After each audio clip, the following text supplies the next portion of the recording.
Homeopathy marriage gynecophilia disease solved by homeopathy. Homeopathy marriage gynecophilia disease solved by homeopathy. Hello friend, আমাদের YouTube channel homeopathy knowledge গেনারে আপনাদের সকলকে স্বাগত জানাই। আপনারা জানেন আমাদের চ্যানেলে বিভিন্ন ধরনের হোমিওপ্যাথি রিলেটেড বিষয় নিয়ে আলোচনা করে থাকি, আর এগুলো সাধারণত পিকুলার সিমটমের উপরে আমরা আলোচনা করি, যেগুলো আপনাদের জীবনে ঘটে থাকে কিন্তু আপনি সচরাচর কোথাও খুঁজে পাচ্ছেন না কোনো ভিডিওতে।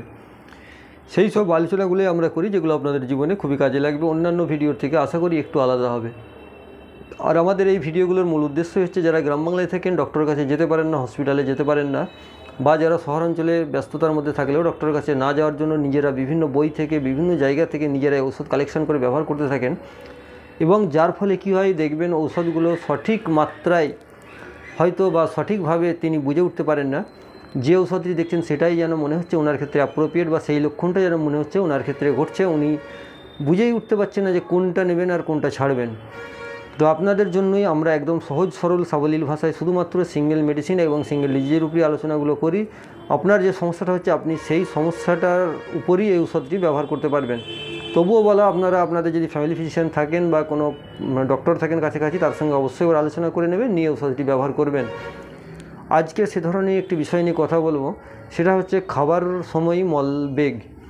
এর আগে আমরা ভিডিওতে আলোচনা করেছি খাওয়া দাওয়ার পরেই পায়খানা ছুটতে হয়, বা এর আগে আরেকটা আলোচনা করেছিলাম যে আপনার খাওয়া দাওয়ার সমস্যা নিয়ে আরও কিছু আলোচনা ছিল, সেই ভিডিওগুলো কিন্তু আলাদা। আর আজকে যেটা বলছি এটা হচ্ছে খাওয়া দাওয়ার সময় মলবেগ, অর্থাৎ আপনি খেতে বসছেন, খেতে বসলেই আপনার যা দু এক গাল শুরু করলেন অমনি আপনার বাথরুম পেয়ে গেল।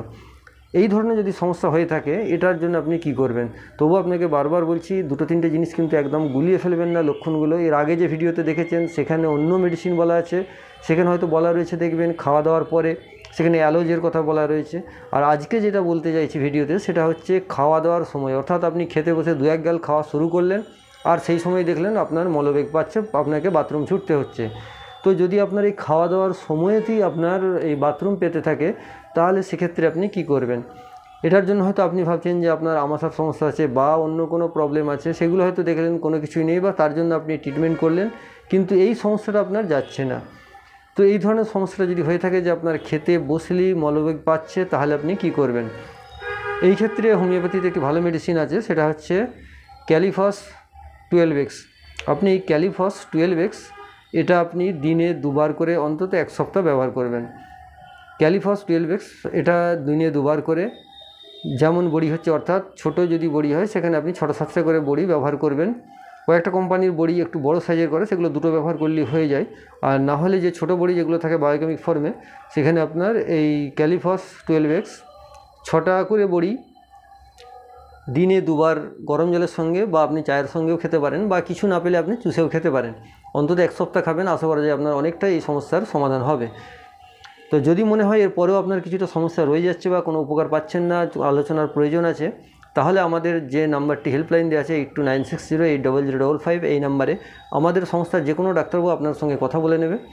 আর সন্ধ্যে 7টা থেকে 8টার মধ্যেই কিন্তু আপনারা ফোনটা করবেন। এই সময়ের মধ্যেই আপনাকে বিনামূল্যে পরামর্শ দেওয়া হবে এবং আপনাকে যথাযথ সাহায্য করা হবে। এবং আপনারা যদি কোনো পরামর্শ দেওয়ার থাকে বা এই চ্যানেলটাকে ঠিকঠাক চালিয়ে নেওয়ার জন্য, বা আপনাদের দেখতে যেটা কোনো যদি সমস্যা হয়ে থাকে, বা আপনাদের যদি মনে হয় যে এই জিনিসটাকে একটু রেকটিফাই করলে ভালো হয়, তো সেই পরামর্শগুলো আপনি আমাদের অবশ্যই দেবেন। তো সকলেই ভালো থাকুন, সুস্থ থাকুন, দেখা হবে অন্য কোনো ভিডিওতে অন্য কোনো দিন। আজ আমরা এখানে শেষ করছি।